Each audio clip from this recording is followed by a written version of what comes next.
আজকে ভালোই আবহাওয়া, ঠান্ডা, খুব ভালো লাগতেছে।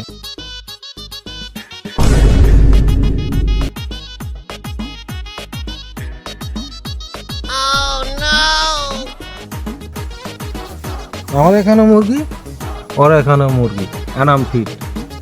এই তুই আমার মুরগি চুরি করছ কখন? তুই কবে ধরে মুরগি চুরি করাস? দূর বাড়া, কেরা মুরগি চুরি হয়েছে হে? এর কি মুরগি চুরি হয়েছে? পাগলা টাগলা হয়েছেন নাই আপনি? এ মফিস, এটা আমার মুরগি, তুই চুরি করছো আর বড় বড় কথা কস। হ্যাঁ, কেরা চুরি হয়েছে? আপনি মুরব্বী মানুষ, আমি কোনো কিছু করছি না। কোন দ্বারা আমার খাওয়া বন্ধ করতে চান? হ্যাঁ, আপনার মুরগি আমি চুরি করছে, সুন্দর অপমানজনক কথা কথা করতে চান? মুরগি আমি চুরি করছে? আমার মুরগি চুরি করে তুই আমার মুরগি গরম দেখাস? হ্যাঁ, তোর আজকে নাকের বদনে ফাটামু। মুরগি আমি নিজে তো আমি মারছি।